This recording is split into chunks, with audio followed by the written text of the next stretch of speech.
यहाँ देखिए चूने की मार्किंग की गई है और ये मार्किंग क्या इशारा कर रही है कि युवराज मेहता की गाड़ी इधर से आई, उससे टकराई और चली गई, कि आप अपनी सुरक्षा के लिए खुद जिम्मेदार हैं। आगे था लबालब भरा पानी और उसके अंदर डूबता वो इंसान।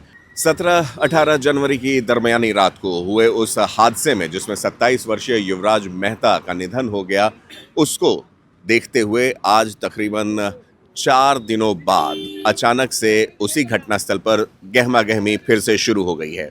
बैरिकेड्स डाल दिए गए हैं, रोड को एक तरीके से सील कर दिया गया और ऐसा बताया जा रहा है कि SIT यहाँ आने वाली है, स्पेशल इन्वेस्टिगेटिव टीम का जो गठन किया गया। ये देखिए गाड़ियाँ यहाँ आनी शुरू हुई हैं और ये तमाम आला अधिकारी अभी यहाँ पर पहुँचेंगे। Crime scene do not cross का ये पीला पट्टा बताता है कि मामला अब गंभीर हो गया है। क्या ये उम्मीद के बाहर की स्थिति थी? क्या इस तरह के मीडिया अटेंशन के बाद जब ये मामला इतना उछला तब जाकर 4 दिन बाद यहाँ पर पुलिस प्रशासन आकर छानबीन करने की कोशिश कर रहा है? क्राइम सीन कहें या फिर एक्सीडेंट साइट कहें, उससे जिस तरह की भी टैंपरिंग हो सकती थी वो हो ही चुकी है, क्योंकि लोगों ने आकर इसे रौंद दिया। अभी से कुछ मिनटों पहले यहाँ पर भीड़ जो थी वो इस तरह से थी जैसे कि यहाँ कुछ हुआ ही ना हो। उसको ध्यान में रखते हुए अगर SIT यहाँ पर छानबीन करने के लिए आ रही है तो सबसे पहले उनकी नज़र पड़ेगी इस लगभग 300 मीटर या कह लें 250-300 मीटर लंबे इस गड्ढे पर, जो कि पहले एक मॉल बनाने के लिए साइट थी। नेशनल ग्रीन ट्राइब्यूनल ने आज स्वतः संज्ञान लेते हुए इस बात को उठाया है कि इस जमीन का मिक्स्ड लैंड यूज कैसे हुआ, जो साथ में नाला बह रहा है उसके साथ साथ इसमें पानी भरने की स्थिति क्यों उत्पन्न हुई। मच्छर, मलेरिया, डेंगू ये छोटी मोटी चीजें होंगी, लेकिन साथ ही साथ यहाँ पर जो बैनर्स लगाए हैं नोएडा अथॉरिटी ने, साफ साफ उंगली इशारा करते हैं आप पर। जो लाइंस लिखी गई हैं, your safety your family safety, safety a small investment for a better future, ये कहीं नहीं लिखा हुआ है that we care for you, that we work for your safety. एक बहुत ही स्ट्रेटेजिकली प्लेस्ड बैनर्स हैं, नए पेंट किए गए हैं और उसमें जो मैसेज है वो कहीं ना कहीं एक तरीके से इशारा करती है कि आप अपनी सुरक्षा के लिए खुद जिम्मेदार हैं। साथ ही साथ इस पूरे घटनाक्रम में जिस तरह से CCTV वीडियोस गुड़गांव के उस पब से निकाला जा रहा है, मुख्य धारा में ये माना जा रहा है कि ये एक आई वॉश करने की कोशिश है। इस पूरे प्रकरण को ध्यान में रखते हुए ये देखिए, ये पूरा का पूरा लाव लश्कर अगर आप देखेंगे तो SIT के स्वागत में जो अचानक से चाक चौबंद और पुख्ता व्यवस्था दिखाई दे रही है, ये भारतीय पुलिसिंग सिस्टम और इंडिया के रेड टेप का एक नज़ारा है। SIT आ रही है, बड़े अधिकारी होंगे, जल्दी से जल्दी हमें एक्टिव हो जाना होगा।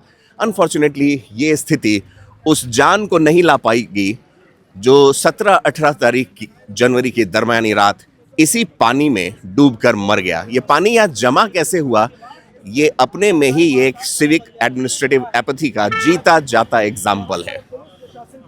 यहाँ जो घर आपको नजर आ रहे हैं, इन घरों की जो कीमत है वो तकरीबन भारत के 70 से 80% लोग यहाँ पर घर नहीं खरीद सकते हैं।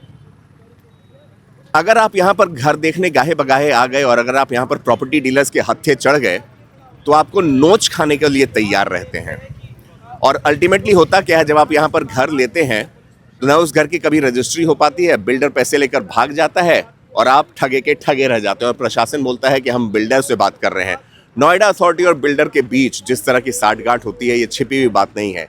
सुप्रीम कोर्ट ने कहा था कि नोएडा अथॉरिटी नाखून से लेकर सर के बाल तक करप्शन में डूबी हुई है और उसी करप्शन का जीता जागता एग्जाम्पल है ये सामने ये वाटर बॉडी, जिसमें 27 साल के युवा की डूब कर मृत्यु हो गई और चांद पर जाने वाले भारत से एक क्रेन के माध्यम से जो एक बात आ रही है सरियों की, कि सरिये में जाने में दिक्कत आई थी, तो ये सरिये यहाँ से नज़र नहीं आते हैं और ये कंस्ट्रक्शन साइट एक ऐसा साइट है जिस पर कंस्ट्रक्शन शायद कभी हुआ ही नहीं। अगर यहाँ पर बेसमेंट के गड्ढे होते तो यहाँ पर सैंड बैगिंग होती। जब बेसमेंट में गड्ढा किया जाता है तो उसमें उतरने के लिए भी तो ज़मीन चाहिए।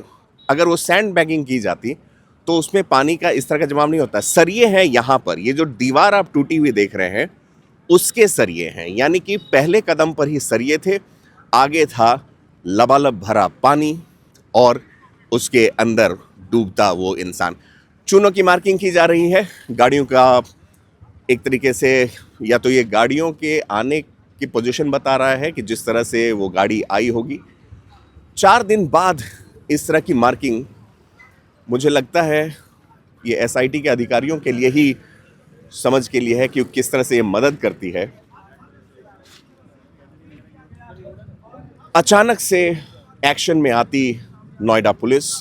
अच्छा दर्शनीय दृश्य है, लेकिन टू लिटिल टू लेट की स्थिति वाली सिचुएशन अभी आई हुई है। काफी आक्रोश है और सीधे तौर पर ये सवाल पूछा जा रहा है कि अथॉरिटी के पास कितना फंड है। तस्वीरें पुलिस बल एकदम सावधान पोजीशन में खड़े। ये आप देखिए किस तरह से सड़क के दोनों तरफ पुलिस को लगाया गया है। एक रोड को रोक बंद किया गया है और दूसरा देखिए तकरीबन यहाँ से 100 मीटर तक आपको पुलिस वाले खड़े हुए नजर आएंगे एक लाइन में। 150 से वीडियो जर्नलिस्ट रणवीर सिंह के साथ अमृत तिवारी, रिपब्लिक भारत।